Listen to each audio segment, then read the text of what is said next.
Graças e paz a todos, sejam bem-vindos a mais um estudo no canal, nos canais Brasil Pensa, Clamando no Deserto. Neste momento, nós vamos falar sobre a questão da violência e maldade e a relação com o dilúvio, né? Nós vamos ler ali texto sobre o dilúvio, mas nós vamos comentar antes sobre alguns pontos do livro de Gênesis, né? Que Deus nos abençoe e possamos ter um bom estudo. Obrigado a Deus por mais essa oportunidade. Nos dê a tua sabedoria e nos fortaleça em nome de Jesus. Amém. Então vamos lá? Bom, então aqui capítulo 1 do livro de Gênesis, Deus cria o ser humano para dominar sobre os peixes, aves, gado, sobre a terra, né? Sobre todo réptil que se move sobre a terra. E aí ele cria o homem à sua imagem, fala para sujeitar, dominar. Ele diz o seguinte: Eis que vos tenho dado toda a erva que dê semente, que está sobre a face de toda a terra. Toda árvore em que há fruto que dê semente, ser-vos-á para mantimento. E a todo animal da terra, toda ave dos céus, a todo réptil, toda erva, assim foi. E Deus diz: era muito bom. Aqui a primeira diferença que nós vemos entre o relato bíblico, que deve ser entendido como literal, nós já fizemos estudos aqui no canal, né? Dizendo que o texto é evidentemente literal, ele fala de coisas existentes, né? Luz, separação entre parte clara e parte escura do dia, né? Dia, noite, né? A expansão, que seria o horizonte observável, né? A expansão que nós temos. Ah, as águas debaixo dos céus, ou seja, nós temos as águas no planeta, né? Em um só lugar. Ou seja, ficou uma porção seca única, né? Que alguns colocam como Pangeia, né? Ah, produz a erva verde, que dê semente, a árvore frutífera. Veja, tudo isso aqui, os luminares, né? Veja que o luminar, nós vamos, posteriormente, eu vou fazer até uma análise desse termo, luminares, né? Mas veja, aquilo que ilumina é independente de ter luz própria ou ter uma luz vinda de outra fonte, né? Então, como no caso da Lua, né? Que as pessoas falam, mas a Lua não tem luz própria. Isso e por que eu estou colocando isso? Porque, veja, nós estamos numa situação em que eles caçam todo e qualquer tipo até de coisas sem nexo algum, para determinar, por exemplo, que exista um erro ali no relato, né? Existe uma falha no relato, não é? Então vamos lá. Deus criou as grandes baleias, aves, etc. Então veja, tudo isso aqui existe no mundo, então isso é literal, é efetivamente literal, não é? E aí a Bíblia diz primeiro que Deus, ele dá a toda erva que dá semente, toda árvore que há fruto e a todo animal. Então veja, hoje, se você for ver, até a Brasil Paralelo fez uma entrevista sobre nutrição, em que o entrevistado fala assim: nós começamos como caçadores, né? A agricultura veio há 5 mil anos, olha o que aconteceu com o ser humano depois que começou a agricultura, diminuiu o tempo de vida. Veja, uma proposta assim, com zero embasamento científico, que é a proposta lá de milhões de anos no passado, do ser humano e etc., como caçador, como carnívoro, não é? E aí ele fala, veja, o ser humano era caçador, depois ele se tornou... A Bíblia diz o contrário, a Bíblia diz o seguinte, que não, o ser humano e os outros animais, eles comeriam vegetal. Vegetal teria todas as condições nutricionais, né? E a gente sabe que, de um bom tempo para cá, as condições nutricionais dos vegetais foram caindo, né? Se de propósito ou não, a gente não sabe. Mas qual é a intenção disso? A intenção é mostrar que eles querem definitivamente ir contra tudo que está escrito aqui. Então, hoje em dia, por exemplo, não, mas o homem era caçador, o homem comia uma vez só por dia, ele caçava, ele comia animal. Depois que ele foi para a parte de comer vegetal, e determinados vegetais não teriam nem condições do ser humano comer, etc, etc, etc. Isso é o quê? Isso é uma busca de neutralizar qualquer leitura literal do texto e de admitir qualquer condição diferente do que eles propõem, mesmo não tendo evidência alguma, né? Não tem nenhuma evidência observável do ser humano vivendo há milhões de anos, alguma coisa nesse sentido, ou alguns intermediário, assim, né? Então, veja, isso é um discurso que é usado para desmontar o texto e impor na mentalidade das pessoas um conceito de ciência que não é uma evidência, não é nada é, experimental, nada disso, né? Então, veja, o texto está dizendo aqui, né, que foi dado alimentação vegetal para eles, aí a origem dos céus e da terra, e etc, né? E aí então Deus diz o seguinte, olha só, e nós vamos começar aqui, ó. E ordenou o Senhor Deus ao homem, dizendo: De toda árvore do jardim comerás livremente, mas da árvore do conhecimento do bem e do mal, dela não comerás, porque no dia em que dela comerdes, certamente morrerás. Então veja, nós não vamos entrar aqui no detalhe, né, do morrerás, não vamos pesquisar, não vou pesquisar nada sobre isso. Nós vamos admitir três possibilidades. A morte como separação de Deus, né? Eles sabiam que no momento que eles errassem, eles já estariam separados de Deus. Então não faz muito sentido que a morte fosse separação de Deus aqui, né? A morte espiritual, né? Seria a morte como separação de Deus aqui. Mas sendo a morte como separação de Deus, então seria basicamente ali a ideia de que eles só seriam expulsos, né? Então a expulsão do jardim teria sido só o cumprimento dessa morte. O segundo, eles se tornariam mortais. E efetivamente foi o que ocorreu. Então seria a punição natural envolvendo a expulsão do jardim também. A punição seria a própria noção ou de morte espiritual, que seria uma separação física de Deus, e não só física, mas também uma dificuldade maior de comunhão. A segunda seria o se tornar mortal, que seria executado com a expulsão deles do jardim do Éden, ou no Éden, né? E a última opção seria, eles efetivamente deixariam de existir, né? E aí, veja bem, nós vamos buscar isso aqui, olha. Então veja, no dia em que comer, certamente morrerás. E aí, nós vamos para o capítulo 3, né? Capítulo 3 que diz o quê? Quando primeiro Eva e depois Adão, o casal pecou, não é? Veja que a serpente diz: certamente não morrereis, porque Deus sabe que o dia que comerdes, sereis como Deus, sabendo o bem e o mal. Bom, primeiro, Deus já tinha falado que a árvore era do bem e do mal. Então, é evidente que Deus não estava enganando Adão e Eva. Ele tinha, não vão comer da árvore do bem e do mal, é o que está escrito lá no texto, né? Então, quando ele disse, sabendo o bem e o mal, Deus já tinha falado isso. O que ele está dizendo aqui é que não haveria consequência da atitude. Então, ele mentiu, porque veja, a consequência houve. Eles foram expulsos do jardim do Éden.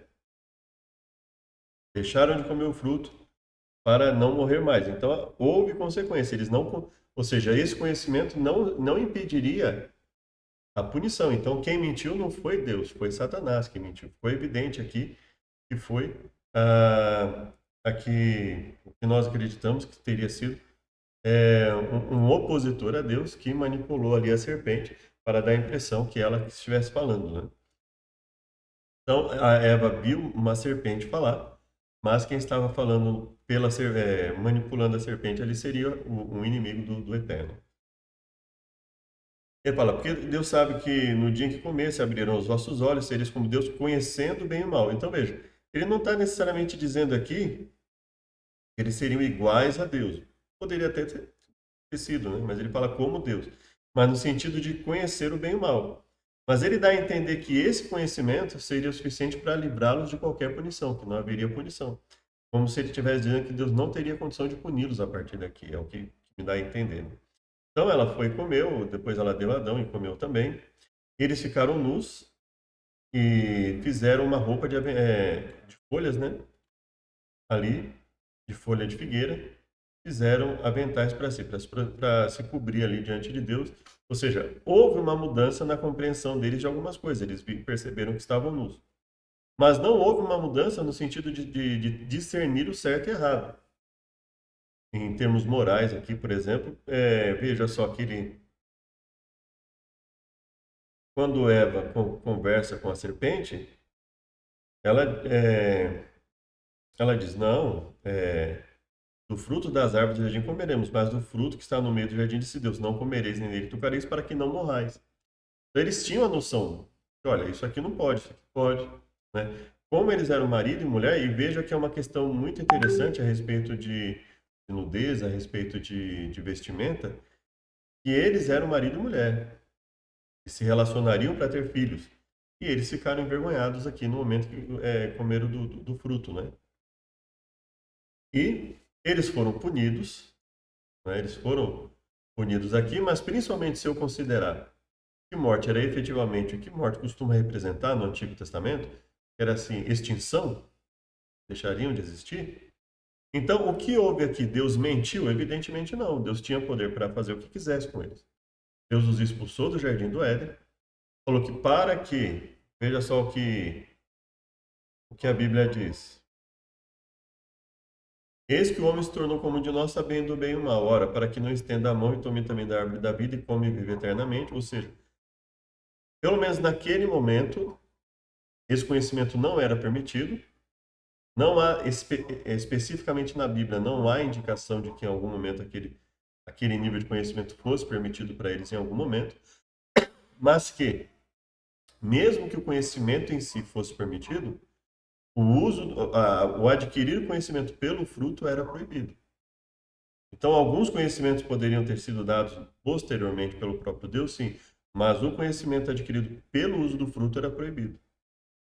E aí ele diz, olha, então o homem não está preparado para esse tipo de conhecimento, para que ele também não tome da árvore da vida e come e vive eternamente, e a gente percebe pela própria ação dos seres humanos, começando por Caim e Abel, que efetivamente seria um sofrimento constante se o ser humano pudesse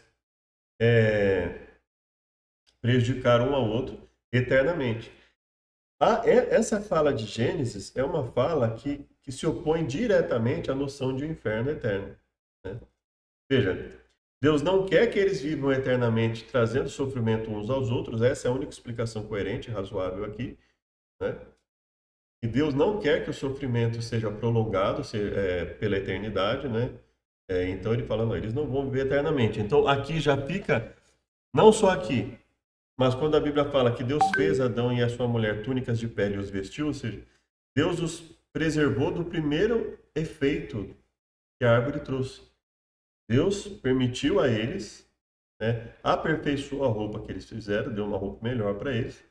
Mas aqui, veja, túnicas de peles, então foi o primeiro animal sacrificado aqui, o que dá a entender que Deus agiu com misericórdia com eles, não só impedindo que eles fossem extintos, ele amenizou a punição, ou seja, ao invés de serem extintos, eles se tornariam mortais.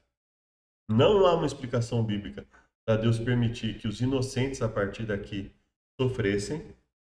Deus não explica o motivo, mas o fato é que depois que o pecado entra no mundo, Deus permite ao ser humano perceber o resultado do pecado. Ou seja, não existe como o ser humano transgredir as leis de Deus sem que os inocentes sofram pelos males dos culpados.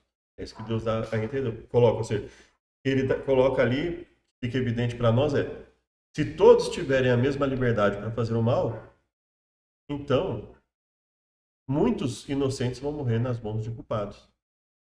Ou seja, não tem como todos terem uma liberdade plena de fazer tudo, porque a liberdade de um vai ferir a liberdade de outro, né?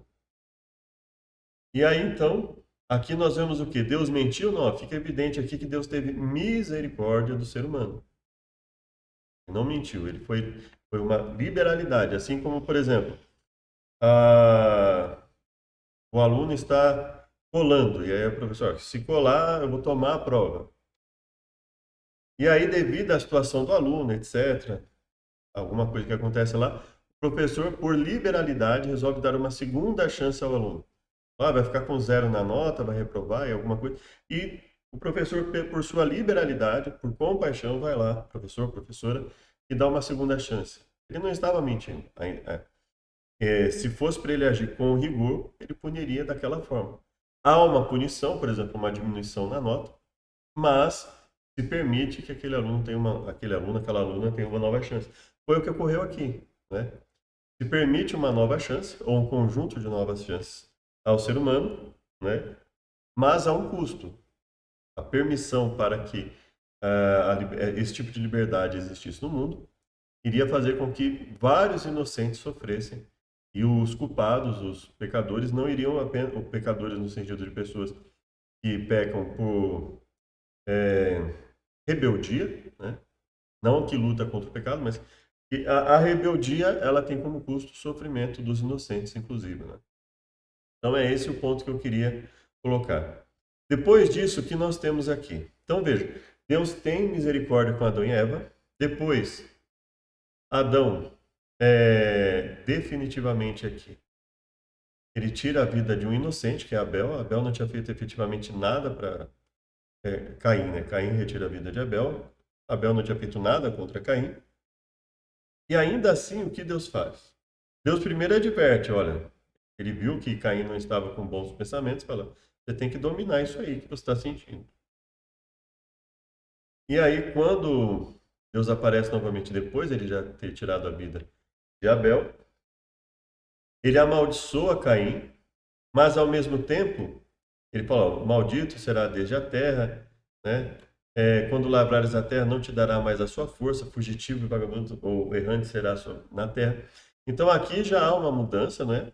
Já há uma mudança. Então, assim, é possível até mesmo que, quer dizer, a gente não sabe muito sobre, não sabe praticamente nada, né?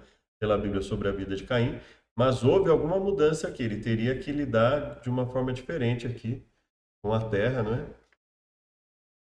E aí Caim fala, olha, é maior que a minha maldade que possa ser perdoada, ou seja, ele estava com medo de que alguém fizesse o mesmo com ele. Afinal, ele, quer dizer, sem motivo algum ele fez isso, né? Então a pessoa iria se igualar a ele. Não, não iria se igualar porque não seria por motivo fútil, seria para vingar o absurdo que ele fez. Mas ele pede para Deus misericórdia e Deus tem misericórdia dele. Ele fala, olha, qualquer que matar a Caim será 7 vezes castigado.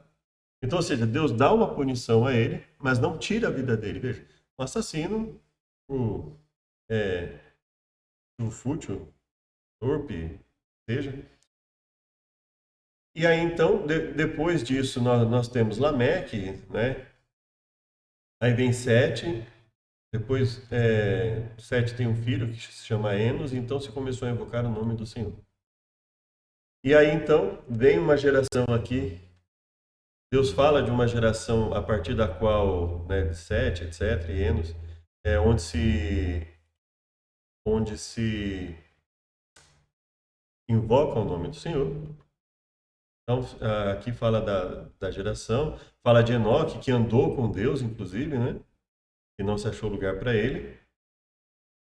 E aí vem Noé, que também andou com Deus. Então, veja, essa geração aqui, essa lista, ela não é aleatória. Ela não é algo assim que simplesmente passou na cabeça do escritor, no caso Moisés, conforme nós cremos. Não, isso aqui vai falar efetivamente de uma geração onde a Bíblia evidencia pessoas que estão temendo a Deus, ou seja, pessoas que buscam manter uma comunhão com Deus. E aí no capítulo 6 existe um contraste entre a Bíblia fala, como os homens começaram a multiplicar-se e nasceram filhas, viram os filhos de Deus que as filhas dos homens eram formosas e tomaram para si mulheres de todas as que escolheram. Eu defendo aqui que os filhos de Deus seriam a geração que estava buscando se manter, porque é o que dá muito mais sentido ao texto. Os servos, aqueles que buscavam servir a Deus, viram que as filhas dos homens eram formosas, tomaram para si mulheres de todas as que escolheram, ou seja, houve uma mescla, né? Então, ou seja, aqui começou a se achar que se poderia conviver com o erro tranquilamente, que essas pessoas, ao invés de lutar contra o erro, já é difícil lutar contra o erro em um ambiente menos pesado, né? Imagina um ambiente pesado, que é o que possivelmente ocorreu aqui quando eles resolvem se misturar indiscriminadamente. E aí Deus diz: não contenderá o meu espírito para sempre com o homem, porque ele é carne. Porém, os seus dias serão 120 anos. Ou seja, o que dá a entender aqui que, e aí nós já vamos entrar no estudo, né? Quando ele fala 120 anos, ou seja, seria o período antes do envio do dilúvio. Ou seja, que a população teria 120 anos antes do período do dilúvio. Veja só, o que dá sentido aqui? Deus concede misericórdia a Adão e Eva. Deus concede misericórdia a Caim. Olha a maldade que ele fez. Né? E Deus ainda assim concede misericórdia a ele. Olha o que Lameque fez, e ainda assim a vida dele vai seguindo. Chega aqui, veja só, ele associa também a carne com o relato que vai ocorrer depois, sobre a maldade do ser humano. Né? Porém, os seus dias são 120 anos. Qual é o sentido aqui? O sentido aqui é que Deus estaria dando ainda 120 anos de prazo para que a humanidade se modificasse e voltasse para ele novamente. Havia naqueles dias, considerando que a tradução esteja correta, aqui é a Almeida Corrigida Fiel e a Nova Versão Internacional, né? Ele fala, naquele dia já havia Nefinins na terra. E também, posteriormente, quando os filhos de Deus possuíram as filhas dos homens e lhe deram os filhos. Eles foram os heróis do passado, homens de fama. E viu o Senhor que a maldade do homem se multiplicara sobre a terra e que toda a imaginação dos pensamentos do seu coração era só má, era somente má continuamente, era somente para o mal. Então veja, olha a sociedade de hoje, olha como é que nós estamos ficando cada vez piores. Olhe como as liberdades estão sendo feridas, olha como a maldade está sendo pregada, olha como querem destruir desde, da, desde a da primeira infância as pessoas. Então imagina que lá no passado estivesse muito pior. Então veja como essas crianças já deveriam estar sendo educadas desde aquela época. Olha a destruição que isso possivelmente estava ocorrendo, estaria trazendo, e o quanto de sofrimento essas pessoas estavam vivendo. Quantas crianças já estavam sendo ali destruídas desde a sua primeira infância, os adultos, os mais fortes dominando os mais fracos, etc. Né? Ou seja, era má continuamente. Então imagina uma maldade até pior que existe hoje. Né? Então Deus se entristeceu, aqui o arrependeu-se, entendo, não seria a melhor tradução, né, de ter feito ser humano sobre a terra, isso cortou-lhe o coração. E diz, destruirei o homem que criei sobre a face da terra. Aqui, né, só para pesou o coração, ou seja, pesou a mente, né? Ou seja, Deus não se agradou, né, de ver isso continuamente, né? E aí ele fala assim, destruirei o ser humano que criei da face da terra, desde o homem até o animal, o réptil, as aves dos céus, porque me arrependo de ter feito. Noé, porém, achou graça aos olhos do Senhor. Essas são as gerações de Noé. Né? Noé era um homem justo e perfeito em suas gerações, Noé andava com Deus. Gerou Sem, Cã e Jafé. E a terra, olha o contraste, olha. Noé era perfeito, era completo, era íntegro entre o povo de sua época. Ou seja, Noé lutava, apesar de toda a maldade, ele lutava, mas não há nenhuma indicação que Noé se misturasse com essas pessoas. Pelo contrário, o texto dá a entender que quando eles resolveram se misturar, no sentido de constituir família, inclusive, com pessoas que definitivamente queriam continuar na maldade, eles não restauraram essa pessoa para a bondade. Pelo contrário, foi aí que a maldade se instaurou por completo, segundo o texto bíblico. Né? E aí ele fala, me arrependo de tê-los feito, me entristeço por tê-los feito, no caso, né? Noé, porém, achou graça. E a Bíblia diz, a terra, porém, estava corrompida diante da face de Deus, e encheu-se a terra de violência, ou seja, corrompida e cheia de violência. Ou seja, a Bíblia ela está enfatizando aqui que a terra estava altamente destrutiva. E que nesses 120 anos parece que a coisa piorou. Eu não sei se você já percebeu, mas quando alguém começa a se levantar para falar, olha, a gente precisa mudar, parece que as pessoas ficam ainda piores, parece que gera um sentimento ainda pior, que a pessoa, aí que ela faz questão muitas vezes de fazer o que é errado, né? Quando tem alguém que vai lá e fala, isso é prejudicial. Então, isso parece que até, em algumas pessoas, isso até acelera o processo de maldade e aumenta a intensidade da maldade, inclusive, né? E aí Deus diz a Noé, o fim de toda a carne é vindo perante minha face, porque toda a terra está cheia de violência, e eis que desfarei com a terra, os desfarei com a terra. Faz para ti uma arca, né? Madeira de gofer, compartimentos na arca, etc. Faz as medidas, ou seja, seria uma arca muito grande, E, evidentemente, se houvesse mais pessoas que quisessem, ou dentro dessa arca, ou fazendo outras arcas, né? Quanto mais pessoas se arrependessem, mais arcas seriam feitas. Ou até, dependendo da quantidade de pessoas, Deus não faria isso, né? E ele fala que queria vir um dilúvio de água sobre a terra para desfazer toda a carne, mas contigo estabelecerei a minha aliança. Entrarás na arca, tu e teus filhos, tua mulher, e as mulheres de teus filhos. E de tudo que vive, dois de cada espécie. Depois há uma separação entre animais puros e impuros, né? E aqui nós vamos enfatizar, e a Bíblia assim fez Noé conforme a tudo que Deus lhe mandou. Ou seja, não há indicação alguma que Noé ficasse o tempo inteiro com aquela sociedade. Pelo contrário, para que Noé tivesse força para resistir a tudo isso, para fazer essa arca, sabendo o que aconteceria com essas pessoas, ele deveria limitar a sua ação ao essencial, ao trabalho ali, a pregar a mensagem, a alertar, porque, obviamente, quando a gente percebe o que é, por exemplo, é só olhar para o caso de Jonas, né? Deus chega lá e pede para Jonas ir até um local e falar: ainda 40 dias e Nínive será destruída. É evidente que aqui, o texto não precisa dizer, a gente já conclui que Deus deu também esses 120 anos para quê? Não só para a construção da arca, que foi uma construção gigantesca, mas para pregar para essas pessoas. É o que dá muito mais sentido ao texto, né? Mas vamos lá então. Olha só, Gênesis 6:5. Mal continuamente, maldade, juízes, maldade. Vamos ver aqui, ó. Juízes 9, 56 e 57. E Abimeleque veio até a torre e a combateu, e chegou-se até a porta da torre para incendiar. Porém, uma mulher lançou um pedaço de uma mó sobre a cabeça de Abimeleque e quebrou-lhe o crânio.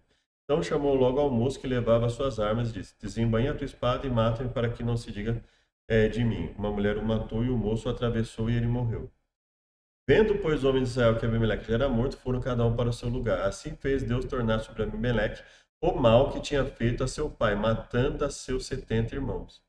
Então, quando a Bíblia fala de maldade, ela fala de coisas, inclusive as piores que se possa imaginar, né? A maldição de Jotão, filho de Jerubaal, veio sobre eles. 1 Samuel 25:39, a maldade de Nabal. Faleceu Samuel e todo Israel se juntou e plantearam e sepultaram na sua casa em Ramá. E Davi se levantou e desceu ao deserto de Parã. E havia um homem em Maom, que tinha suas possessões no Carmelo, e era um homem muito poderoso. Tinha 3.000 ovelhas e 1.000 cabras, estava tosqueando as suas ovelhas no Carmelo. E era o nome desse homem Nabal, e o nome da sua mulher Abigail, e era a mulher de bom entendimento e formosa. Porém, o homem era duro, maligno nas obras, e era da casa de Caleb. Duro, maligno nas obras. Então a Bíblia ela está enfatizando essa questão de maldade. Bom, uma pessoa muito má, muito má. Quando ela fala aqui, olha, todo o mal sobre Abimeleque, o mal que tinha feito sobre o seu pai. Era duro e maligno nas obras, né? Então, Nabal respondeu aos criados de Davi: quem é Davi? Quem é o filho de Davi? Foi pedir um auxílio, né? E muitos servos há hoje que fogem ao seu senhor. Tomaria eu, pois, o meu pão e a minha água e a carne das minhas reses que degoli para os meus tosqueadores, daria a homens que não sei de onde vêm? E aí Abigail, ela viu a Davi, se apressou, desceu de jumento, foi lá e falou: olha, senhor, minha seja a transgressão, deixa pois falar a tua serva, né? Meu senhor, agora não faça este homem vil, a saber, Nabal, impressão do seu coração, porque tal é ele, qual é o seu nome. Nabal é o nome dele, a loucura está com ele. Sucedeu, pois, pela manhã, estando Nabal já livre do vinho, sua mulher foi lá e explicou, né, o que havia acontecido. E aconteceu que, passados quase 10 dias, feriu o Senhor a Nabal e este morreu. Então veja que nós estamos falando aqui de pessoas que a Bíblia faz questão de dizer que não era qualquer coisa que eles faziam, que eles deviam ser muito maus mesmo, né? Esther, naquele mesmo dia, deu o rei Assuero, a rainha Esther, à casa de Amã, inimigo dos judeus. E Mardoqueu veio perante o rei, porque Esther tinha declarado quem ele era. E tirou o rei o seu anel que tinha tomado de Amã, e encarregou Mardoqueu da casa de Amã. E falou mais Esther, e suplicou que revogasse a maldade de Amã, o Agagita, o intento que tinha projetado. Qual era a maldade? De destruir o povo por completo. O povo de Israel por completo, né? aniquilar os judeus que estão em todas as províncias do rei. Aí nós temos a questão de maldade, de miséria do homem, nem persista, ó, não te apresses em sair da presença dele, nem persistas em alguma coisa má, porque ele faz tudo o que quer. Porque para todo propósito há seu tempo e juízo, porquanto a miséria do homem pesa sobre ele, ou a maldade do homem pesa sobre ele, não é? Se não oprimirdes o estrangeiro, e o órfão, a viúva, nem derramares sangue inocente, nem andares após outros deuses para vosso próprio mal. Então veja, ele está falando aqui de coisas erradas que os seres humanos já faziam e ainda assim, lá em Jeremias, e ainda assim eles não eram destruídos. Porventura furtareis, matareis, adulterareis, jurareis falsamente, queimareis incenso a Baal, andareis após outros deuses que não conhecestes, e aí vocês iriam dizer assim, fomos libertados para fazer todas essas abominações? Então, tudo isso aqui, ele está, olha, mas ide agora, Jeremias, né? Capítulo 7 ainda. Deshabitar o meu nome, veja que ele diz, por causa da maldade do meu povo Israel. Então, veja, você imagina o nível de maldade que havia naquela época. Há até algumas pessoas que chegam a especular, né, e faz sentido que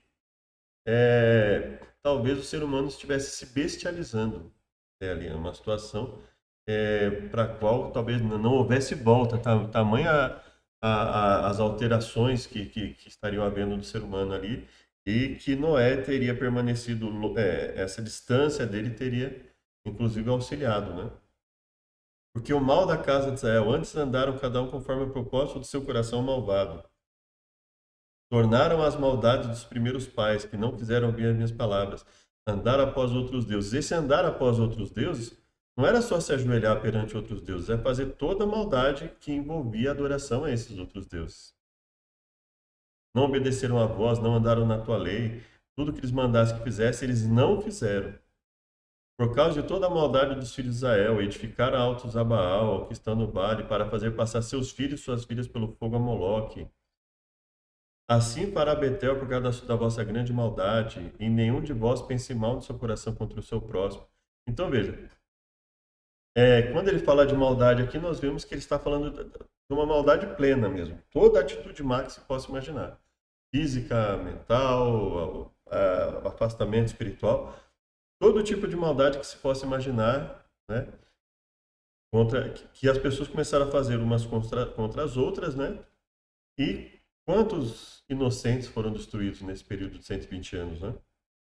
Até que praticamente não. Porque veja, a perseguição, quando é feita, o controle do discurso, é para impedir que pessoas que tenham um pensamento diferente se manifestem. E aí essas pessoas muitas vezes têm que se isolar para não ser destruídas, né? E ainda assim Deus possivelmente permitia que as pessoas falassem. Os justos foram morrendo ali, possivelmente os justos foram morrendo, os que buscavam obedecer a Deus durante esses 120 anos, Deus foi não só para a oportunidade de pregar para as pessoas ali, mas também para que aqueles que de repente teriam mais dificuldade ali, eles foram morrendo, até que chegou um momento que, quando chega o dilúvio, só Noé e a sua família estavam preparados ali. Vamos então para o termo que é traduzido como violência, né? Simeão e Levi, seus irmãos, suas espadas são instrumentos de violência. No seu furor mataram um homem, na sua teima arrebataram bois. Maldito seja o seu furor, pois era forte a sua ira, pois era dura. Eu os dividirei em Jacó e espalharei em Israel. Então, ou seja, essa ânsia por violência, o próprio pai estava dizendo que isso não era da vontade de Deus, né? Como um homem ímpio para ser uma testemunha maliciosa. Não admitirás falso boato, nem testemunha falsa. Então, pelo que eu vi aqui, a palavra foi traduzida por falso, ou seja, servia para violência física, servia para falsidade no testemunho, ou seja, uma testemunha que quisesse ver a destruição da pessoa, porque geralmente é para isso que uma testemunha falsa, né? Ou dizendo que uma pessoa fez algo que poderia lhe custar a própria vida, né? Perder a vida, perder a liberdade ou alguma coisa muito pior que isso, né? Não só perder a liberdade, mas um sofrimento muito grande. Então, essa questão de uma testemunha falsa, a Bíblia já coloca como algo muito grave, né? Por isso, Ah, hoje, na situação que nós vemos hoje, é muito difícil, né? A questão de, deve ser, na minha opinião, deve ser reavaliada essa questão de testemunha em relação aos processos, em que condições aquela testemunha está fazendo aquilo, etc, né? Então, veja, não seguirás a multidão para fazer o mal e nem numa demanda falarás tomando parte contra a maioria, com a maioria para torcer o direito. Testemunha falsa, novamente, para que a violência feita aos 70 filhos de Jerubbaal viesse e o seu sangue caísse sobre Abimeleque, seu irmão, que os matara. Então, a violência aqui como algo grave, né? A destruição mesmo. Porém, se é para me entregar aos meus inimigos, sem que haja deslealdade das minhas mãos, ou seja, então o termo violência ali, então ele está indicando violência física, destruição, falsidade, uma falsidade grave, né, como testemunha, no sentido de ser testemunha para prejudicar pessoas, né, testemunhas falsas para prejudicar efetivamente pessoas, até com a perda da vida, né, uma deslealdade que também custaria muito aqui nesse contexto, né, inclusive no contexto que poderia levar à guerra, o erro, a questão de violência e injustiça, né, associada à injustiça, apesar de não haver violência nas minhas mãos, pois eis que os ímpios armam o arco, põem as flechas na corda para com elas atirarem as escuras aos retos de coração. Então a Bíblia já dizia, olha, quanto mais o ser humano permite que o mal entre no mundo, mais os ímpios vão perseguir os justos, mais as pessoas rebeldes vão perseguir. Elas não se contentam apenas em ter o direito de fazer o mal. Elas querem destruir o direito das outras pessoas de fazer o bem. Elas querem efetivamente perseguir, impedir, controlar o discurso, controlar as atitudes, não é? Porém, o ímpio que ama a violência odeia a sua alma, ou seja, Deus não se agrada daquele que ama, e aí a tradução aqui é violência, mas veja que ela tem uma amplitude de significados, né? Olha para os meus inimigos, pois se vão multiplicando e me odeiam com ódio cruel, com ódio violento, ou seja, não é só a mente deles, né, no sentido de ter raiva na mente, não, eles querem fazer o mal, eles querem fazer o pior possível contra as pessoas que eles não gostam, né? Pereceria sem dúvida, ó, respiram crueldade, respiram violência, se levantam falsas testemunhas respirando crueldade e violência, ou seja, essas pessoas efetivamente querem usar inclusive os poderes constituídos para destruir as outras pessoas, né? Testemunhas falsas, maliciosas, violência e contenda. A veste da violência os cobre. Eles têm mais do que o coração podia desejar, são corrompidos e tratam maliciosamente de opressão. Falam arrogantemente, põem suas bocas contra os céus. Você já viu, inclusive nos dias de hoje, esse tipo de coisa? Pessoas que tratam maliciosamente de opressão, que têm poder para oprimir e oprimem efetivamente, que falam arrogantemente, né? Eis que esses são os ímpios e prosperam no mundo. E a Bíblia diz, olha, inclusive eles prosperam no mundo por quê? Ou porque o mundo está se tornando cada vez pior, ou porque simplesmente as pessoas que poderiam ou podem, nós que podemos ou poderíamos fazer algo, estamos muitas vezes nos omitindo. Então esse é o resultado, mas o que a Bíblia mostra é que não existe essa questão, porque a pessoa é má e ela vai, aqui mesmo ela já vai passar por isso aqui. Pode até passar, mas muitas vezes ela vai prosperar também, pelo menos aparentemente, né? Crueldade, os quais se propuseram a transtornar os passos dos outros, ou seja, eles não se contentam apenas eles não querem que a pessoa faça aquilo, eles querem que a pessoa faça a maldade que eles fazem, sejam assim como eles são, ou sejam submissos a eles, sujeitos a eles no pior sentido possível, né? Porque o perverso é abominável ao Senhor, mas os sinceros ele tem intimidade. A maldição do Senhor habita na casa do ímpio, mas a habitação do justo os abençoará. Certamente ele escarnecerá dos escarnecedores, mas dá graça aos mansos. Veja que a Bíblia fala isso, mas a Bíblia fala também que nós não podemos ser submissos à maldade dos homens. Não podemos simplesmente aceitar a maldade do ser humano, né? Então a Bíblia fala, Deus, ele busca abençoar os justos, mas ele quer que os justos também auxiliem para que outros justos não sejam injustiçados, né? A violência cobre a boca dos perversos. Então veja que ele usa muitas vezes a violência, prevaricadores, do fruto da boca comerá a violência, a alma Ou do fruto da boca cada um comerá o bem, mas a alma dos prevaricadores comerá a violência, ou seja, comerá o resultado da maldade deles próprios, ou seja, em algum momento eles vão acabar colhendo isso, né? Como cortar o próprio pé ao beber violência, beber veneno, assim enviar mensagens pelas mãos do tolo. Então, veja, considerando essa multiplicidade aqui de sentidos, nunca mais subirá violência na sua terra, desolação, nem destruição em seus termos. Então, veja, a violência é usada em todos os sentidos aqui. De uso de controle do discurso, uso de violência física, desolação, destruição, perseguição, opressão, ou seja, a intenção de fazer sofrer as pessoas mesmo, de controlar tudo, né? E fazer com que as pessoas sofram. E aí, para quem quiser, eu peguei todas as passagens aqui possíveis, né? Ó, violência, destruição, assento da violência, cheios de violência, falam mentiras e a sua língua é enganosa na sua boca. Pois que a destruição e a violência estão diante de mim, havendo também que suscite contenda e litígio. Então, ou seja, eles estão. O que é esse suscitar contenda e litígio? O que dá a entender? Muitas vezes é o quê? É usar o controle do discurso, usar os poderes constituídos para perseguir, oprimir e impedir que as determinadas pessoas ajam e falem conforme aquilo que elas creem, que muitas vezes é o melhor para a população, mas esse determinado grupo ele vai aumentando por quê? Porque ele tem essa estratégia, né? Pela destruição, pela violência, pela contenda e litígio, eles controlarem o discurso. Ou seja, significa que essas pessoas já ocupavam espaço de poder para dominar. E possivelmente foi o que aconteceu. A violência cometida contra o Líbano te cobrirá, a destruição das feras te amedrontará, por causa do sangue dos homens, violência feita a terra, a cidade, a todos que habitam. E aproveita a imagem de escultura, depois que esculpiu o artífice.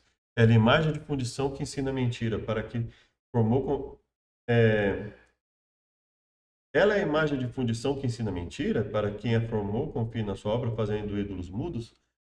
O que mostra para a gente que há uma relação direta entre aquilo que a pessoa acredita e a forma como ela vai agir com as outras pessoas, né? Então imagina, por 120 anos, Deus fala para Moisés, Deus fala para Noé pregar para essas pessoas, mostrar para ela o que está acontecendo, e imagina a oposição que isso causou, ou seja, Noé só permaneceu vivo com a sua família ali, possivelmente pela misericórdia de Deus. Os justos que houvessem ali foram morrendo, né, naturalmente, pelo passar do tempo, pela velhice, etc. E nesse momento só ficou Moisés, só ficou Noé, sua esposa, os 3 filhos e as 3 esposas, né? Uma esposa de cada filho, as noras, né? Então vejam que imagina a maldade a ponto de Deus falar que ia destruir toda com exceção daquilo que entrasse na arca, as formas de vida terrestre seriam destruídas, répteis seriam destruídos. Aqui, a tradução ali de réptil, a gente não sabe exatamente quais as categorias todas de animais ali, mas os animais terrestres, né? E ele faria uma destruição nesse nível, a ponto de fazer uma arca gigante, dar 120 anos para Noé pregar. Tudo isso mostra o quê? Um dilúvio global, um dilúvio que atingiria onde houvesse vida, onde houvesse vida ali terrestre, ele atingiria seres humanos, animais, etc. E a maldade, considerando que ele permitiu que Caim ficasse vivo, depois ali Lameque também, considerando que quantas pessoas aqui, quanta maldade que era feita e ele que é feita até hoje, e que ele permitiu e permite que essas pessoas ainda sobrevivam, né? Considerando que nós vemos lá no livro de Jonas, né, em que Deus dá 40 dias, né, para que Jonas vá lá e pregue, as pessoas se arrependem. Aqui foram 120 anos. Então imagina como Deus deu um tempo muito maior para que eles mudassem. Então você imagina como já estava a maldade. Né? Veja, no caso de lá quando ele fala para Jonas, 40 dias. Ele dá 40 dias para que essas pessoas se arrependam. Lá ele tinha dado 120 anos. Então é possível até que o tempo que ele deu seja inversamente proporcional não seja diretamente proporcional ao nível de maldade. Então, assim, a maldade de que ocorreu ali naquele povo que Deus permitiu 40 dias, já era grande o suficiente para destruir aquele povo. Agora imagina a maldade do mundo como devia estar a ponto de Deus dar 120 anos para Noé fazer a arca e possivelmente essa arca serviria a própria arca de testemunho, as pessoas iriam ficar curiosas, querer saber que era, o quanto isso gerou escárnio, o tempo que foi dado para pregar. Então imagina, e que possivelmente, como eu entendo, a própria pregação de Noé teria aumentado, ampliado a rebeldia das pessoas. Quanto mais falava, é como aquela história de comichão nos ouvidos, ela faz muito sentido aqui, né? Ou seja, parece que quanto mais pessoas se levantam para defender o que é certo diante desse tipo de pessoa, mais elas se revoltam e querem perseguir, querem controlar o discurso, até que chega um momento em que Deus olhou e falou, possivelmente foi isso que aconteceu. A partir daqui não tem mais o que fazer. Ninguém quer mudar, o controle do discurso está muito grande. Imagina a maldade que eles deveriam fazer uns com os outros ali, né? Imagina como isso deve ter causado, talvez até mutações, prejuízos nas pessoas, manipulação genética, né? Manipulação no sentido de seleção artificial, né? Quanta maldade eles deviam fazer ali. Idosos deveriam sofrer, crianças deveriam sofrer. E chegou um ponto que eu acredito que essa ideia, inclusive, foi levantada, acho que pelo canal Inteligentista, né? A questão de que a maldade aqui não era só a questão de violência e falsidade, etc., mas que isso tenha causado uma ruptura genética, né? Talvez até intransponível, ao ponto de Deus permitir só que Noé e sua família entrassem na arca. Então, assim, a maldade devia estar muito grande, o sofrimento devia ser constante entre muitas pessoas ali, né? Então Deus tem essa ação que para muitos até para muitas pessoas que vivessem nessa época possivelmente foi até um ato de misericórdia, né? Devido à situação, eu acredito seriamente que isso poderiam ter realmente chegado a uma situação quase bestial aqui, né? E que já não tinham o que fazer com essas pessoas, né? E não é só Noé, sua esposa, filhos, etc. Só permaneceram ali, eles viviam bastante, né? Só permaneceram ali porque eles possivelmente se isolaram dessa situação, não se misturaram ali, né? Nessa situação. Então, eu espero que tenha ajudado, né? Então, essa questão relacionada ao dilúvio, ela tem a ver sim com a destruição, não tem como negar, não foi uma recriação, não, foi uma recriação, uma destruição efetivamente. Então, assim, se você olhar para o contexto bíblico, momentos em que Deus permite que o mal ocorra, momentos em que Deus não destrói pessoas por fazerem as maiores atrocidades, e aí você imagina que é uma coisa que foge à nossa compreensão. A maldade que gerou o dilúvio, ela foge à nossa compreensão. Ela trouxe consequências possivelmente irreversíveis para a sociedade como um todo, né? A ponto de esse ser o recurso que Deus precisou para que houvesse alguma forma de, sem precisar destruir todos os seres humanos, repovoar o planeta, né? Posteriormente a gente vai falar a questão do dilúvio, né? Um outro ponto a ser levantado, né? Por que Deus estaria preocupado depois do dilúvio com que as pessoas se espalhassem no planeta? Eu acredito que tem a ver com a própria ruptura, né? Locais, considerando que a Terra era um bloco só de terra, né? E outro bloco de água, restante de água, um bloco de terra, e que, então, assim, Deus queria que as pessoas se espalhassem antes que essas regiões, antes que a travessia de uma região para outra se tornasse muito mais difícil, né? Então, esse possivelmente foi o motivo, né, de Deus ter falado para eles se espalharem, porque que ele queria que eles se espalhassem, né, antes que houvesse possivelmente essas consequências. Espero que tenha ajudado e até o próximo estudo.